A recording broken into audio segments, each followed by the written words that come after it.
Muchas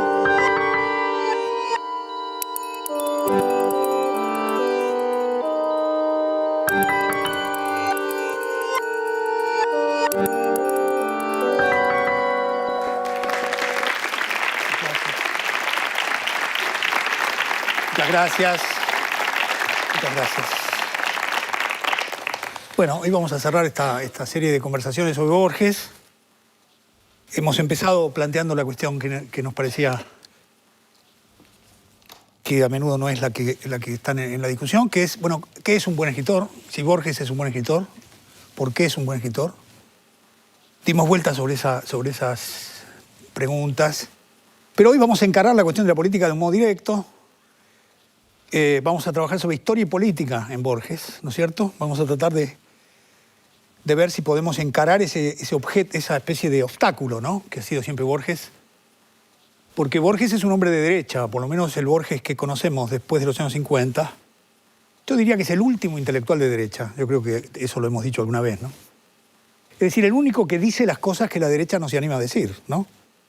Por eso lo citan tanto. Porque él dice, bueno, sí, las cosas que dice, que son muchas veces irritantes, también tienen que ver con su manera de encarar una posición ética, ser capaz de estar en posiciones, digamos, no populares en el sentido más inmediato.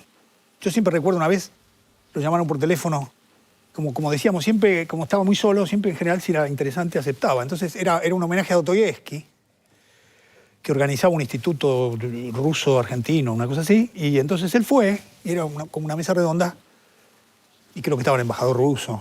Y cuando llegó el momento de hablar, dijo, mira, como a mí Dostoyevsky no me gusta, voy a hablar de Dante. Y pum, dio una conferencia sobre Dante, ¿no? A mí siempre me pareció una lección eso. Él habla de lo que quiere él. Eso siempre hizo eso, ¿no? A cualquier lugar que lo llamaban, él decía lo que le parecía a él que tenía que decir. Lo mismo con las preguntas, ¿no? Le hacían preguntas y uno le decía, por ejemplo, Borges, ¿usted qué opina de, no sé, cualquier cosa, de la industria del cemento? Pongámosle que a alguien se le ocurra preguntarle eso porque hay una crisis. Ya Stevenson decía, y empezaba a hablar de Stevenson inmediatamente. De modo que ahí hay una ética de la palabra propia. Ninguna palabra es propia, pero sí hay una ética del momento de la enunciación, ¿no? ¿Verdad? Eso me parece que tiene mucho que ver con el modo en que él se distingue, digamos, de los otros intelectuales de derecha que son invisibles, ¿no? Porque siempre dicen una cosa distinta a lo que piensan. Por ejemplo, en 1960 dijo, nuestro país está en decadencia de la ley Sespeña, que es una idea que está en el aire en la Argentina de hoy. Lo que pasa es que nadie se anima a anunciarla, ¿no es cierto? Entonces dice, no, está en decadencia, cada uno tiene una teoría de la decadencia distinta. Pero él dice, efectivamente, dice él, es la ley Sespeña la que impidió que el Partido Conservador mantuviese una preeminencia política en la medida que el Partido Conservador expresaba a los sectores más concentrados de la economía y acá no hay un Partido Conservador que pueda ganar elecciones. Entonces ahí está todo el dilema, ¿no? También me acuerdo, para poner también una historia, ¿no? Juntamente con esta capacidad de decir ese tipo de cosas, también tenía, a diferencia de mucha gente que abunda actualmente en el campo político, cultural, era un hombre muy sobrio, ¿no es cierto? Muy austero. Entonces, Vargas Llosa lo fue a visitar una vez, a mitad de los años 80, ¿no es cierto? Ustedes pueden leer esto que les voy a contar en la entrevista que le hicieron a Vargas Llosa en Paris Review, en la revista Paris Review, que creo que está traducida. Es una entrevista a Vargas Llosa donde él, entre otras cosas, cuenta lo que le pasó con Borges y lo cuenta un poco, no diría preocupado, porque no creo que se preocupe Vargas Llosa, pero sí un poco inquieto, yo diría, ¿no? Lo fue a ver y yo ya les dije que con Borges uno inmediatamente se sentía cómodo y muchos amigos han metido la pata por eso, porque se sienten cómodos. Y entonces Vargas Llosa estaba hablando con él y le dijo, Borges, pero ¿cómo puede ser que usted viva en este departamento? Porque Borges efectivamente vivía en un departamento muy modesto, que algunos de nosotros conocemos, un departamento de 3 ambientes, donde había goteras. Entonces había una palangana y caía la gota. Y Borges estaba lo más tranquilo, tenía una piecita ahí, ¿no? Entonces Borges se levantó y le dijo, bueno, que le vaya muy bien, nosotros dice, los caballeros argentinos no hacemos alarde, le dijo. Entonces Vargas Llosa lo cuenta, ¿no? Y al día siguiente Borges decía, vino un peruano que debe trabajar en una inmobiliaria, porque quería que yo me mudara, dice. Entonces es un hombre de derecha, pero tiene un estilo. Entonces tenemos que respetarlo, ¿no? Porque no está mal que una persona diga lo que piensa, aunque no nos guste nada lo que dice, ¿no? Por otro lado, si nosotros miramos la cultura contemporánea y la literatura contemporánea, les voy a decir que nos vamos a llevar más de un problema, porque los mejores escritores del siglo XX eran todos medio parecidos a Borges, ¿no? Pound era uno, Céline, no les digo lo que era, Faulkner, no les quiero decir, Gombrowicz. Podríamos seguir haciendo la lista. Todos los escritores más interesantes tenían posiciones que eran, uno podía entenderlas como posiciones aristocráticas anticapitalistas, ¿no es cierto? No eran liberales, digamos, ¿no es cierto? Lo que pasa es que en la Argentina, bueno, Sarmiento, ¿no? Es un problema Sarmiento. Las posiciones políticas de Sarmiento. ¿Qué hacemos con eso? Sarmiento es el mejor escritor argentino, es mejor que Borges, Sarmiento, en el sentido de que nosotros decíamos, Borges escribe 10 páginas y no va más allá de 10 páginas y tiene un estilo absolutamente extraordinario. En cambio, Sarmiento se ponía a escribir y era extraordinario lo que hacía espontáneamente. Nunca hubo un escritor igual a él, ¿no es cierto? Nunca hubo el dueño de la lengua era Sarmiento, ¿no es verdad? Entonces, el Facundo es un libro extraordinario. Ahora, que sobre ese libro se construyó el Estado argentino, es cierto. Pero ¿qué vamos a decir del libro? ¿Que no nos gusta porque no nos gustan las ideas de Sarmiento? Me parece que nos quedaría poca literatura para leer, ¿no?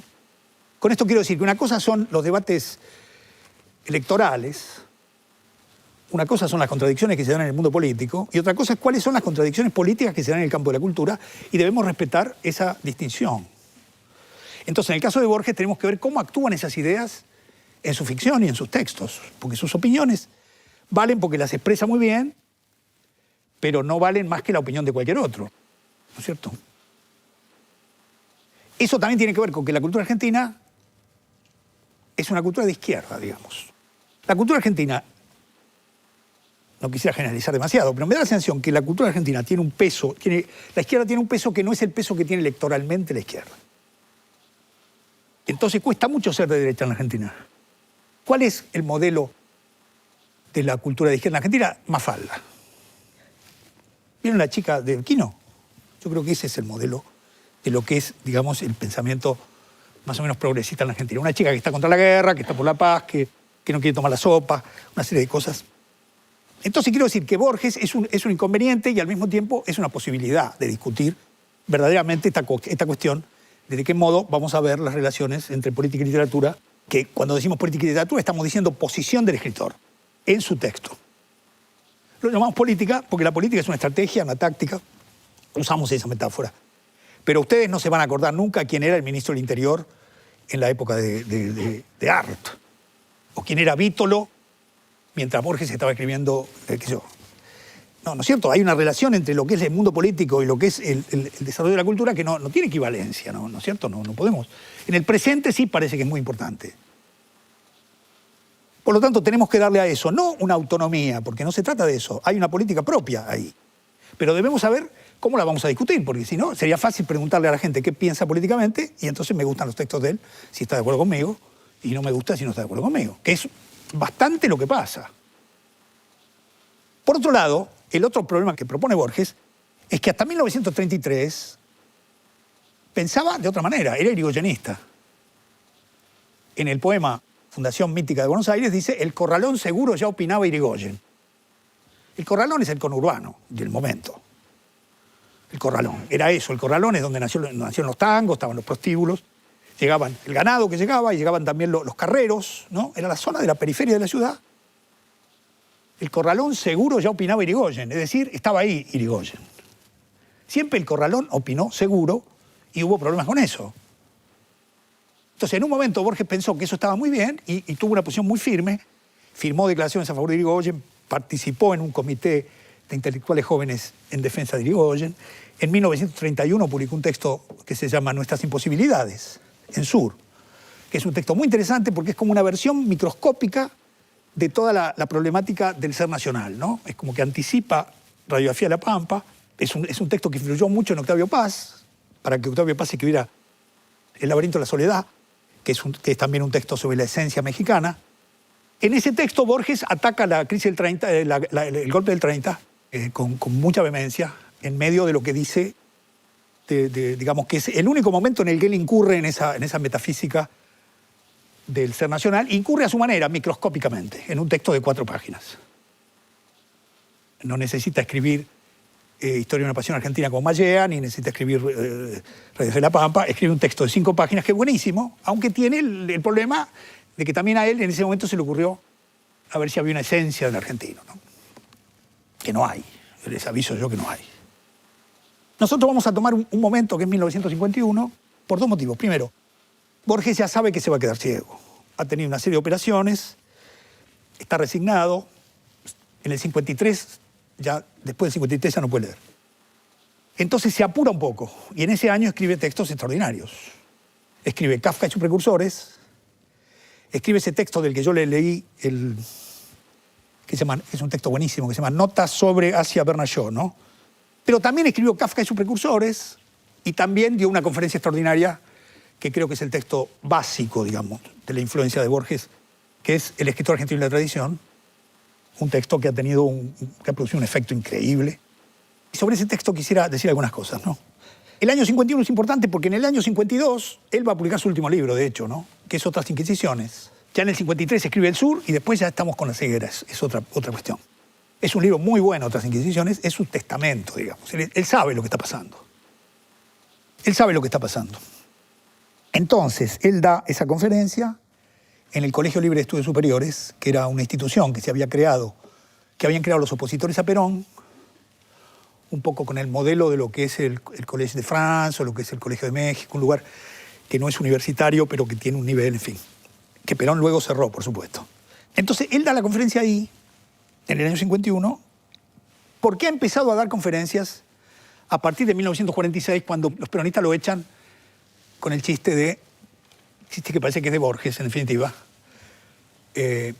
Si no es de Borges, sería un borgiano que había en el peronismo, ¿no? Porque realmente es un chiste borgiano decirle a Borges, usted ahora es inspector de aves y es hermosísimo, parece que formara parte del arte de injuriar. Es un chiste extraordinario. Todo el mundo se escandaliza, me parece maravilloso que le hayan dicho eso, ¿no? Era como decirle, mire Borges, reconocemos su calidad verbal y ahora le vamos a hacer un chiste a usted. Él dice que lo que dicen ahora, lo que parece ser, es que fue él quien inventó ese chiste. Que lo trasladaron no sé a dónde y él dijo, bueno, me nombraron inspector de aves. Lo cierto es que se queda sin trabajo y entonces ahí se produce algo que es muy importante. Empieza a dar conferencias, pero como conferencista Borges se convierte en una figura mundial. Es uno de los grandes conferencistas contemporáneos. Las conferencias de Borges eran las cosas más multitudinarias que ustedes se imaginarán en Dinamarca, en Brasil, en cualquier lugar que fuera, San Pablo. Él dio las conferencias Norton en Harvard en 1967, que son digamos, el punto más alto al que puede llegar un escritor. Son las conferencias que dio, en fin, que dieron todos, dio Stravinsky, en fin, son las que se publicaron acá. Creo que se llama El arte de la poesía o algo así, ¿no? Pero su éxito como conferencista se lo debe al peronismo. Al peronismo se lo debe. Porque el peronismo lo dejó sin trabajo y tuvo que empezar a dar conferencias. Y también se lo debe a Estela Canto.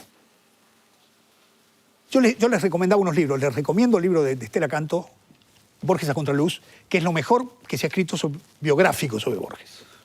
Ella es la mujer a la que le dedicó el Aleph y fue uno de los grandes amores de Borges. Y era una mujer extraordinaria, bellísima. Estaba en Sur y era del Partido Comunista. Y su hermano Patricio Canto es una figura importantísima de la vida cultural de izquierda en Argentina, gran traductor, muy amigo de Oscar Mazota. Ahí Borges entró en contacto con un mundo y esta muchacha lo empezó a poner en problemas a Borges. Como ahí está contado y se ven las cartas, tanto lo puso en problemas que un día le dijo, tenés que ir al psicoanalista. Porque Borges tenía ciertos problemas. Efectivamente, Borges fue al psicoanalista en el año 46-47, desde luego, en el libro, yo no voy a decir el nombre del psicoanalista, pero en el libro de Estela Canto creo que está el nombre, y Germán García le hizo una entrevista al psicoanalista. Entonces, ¿qué pasó? Lo que pasa con el psicoanálisis. Borges no resolvió el problema al que iba, pero perdió la timidez y pudo dar conferencias, ¿no? A mí me pasó igual. Yo empecé a analizarme en 1970, sigo con los mismos problemas, pero aprendí a bailar el tango como nadie, ¿no? Es decir, uno para otro lado le sale. Entonces Borges, en realidad, era muy tímido, ¿no? Tan tímido era que nunca había dado una conferencia. Siempre las conferencias de Borges las leía otra persona, porque él estaba aterrado.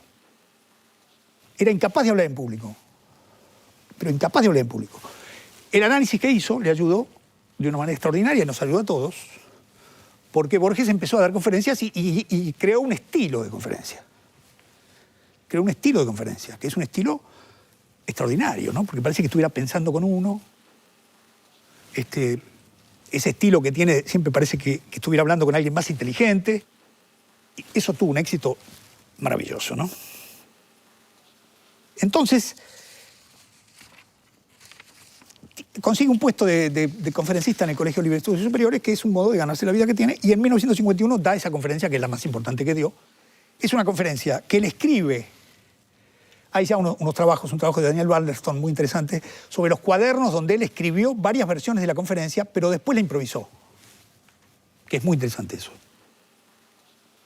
De modo que él trabajó escribiendo en el año 51 esa conferencia, varias versiones, pero luego fue y la improvisó. Y lo que nosotros leemos es la versión taquigráfica de esa conferencia en el Colegio Libre de Estudios Superiores. Ahí Borges da una hipótesis extraordinaria, muy ligada a lo que estábamos viendo la semana pasada, ¿no es cierto? Esta cuestión de los modos de leer como autónomos en relación a los textos.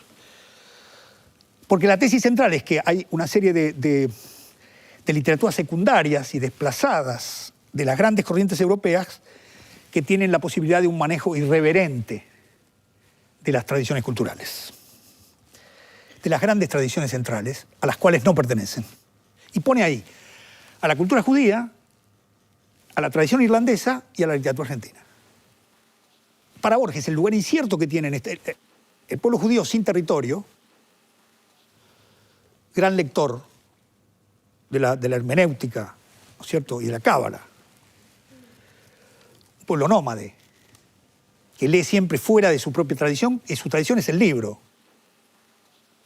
La cultura irlandesa es una cultura encapsulada dentro del imperio inglés, que ha perdido su lengua, que es el gaélico, y que lucha contra la tradición del país imperialista, desde adentro mismo de la cultura, ¿no es cierto?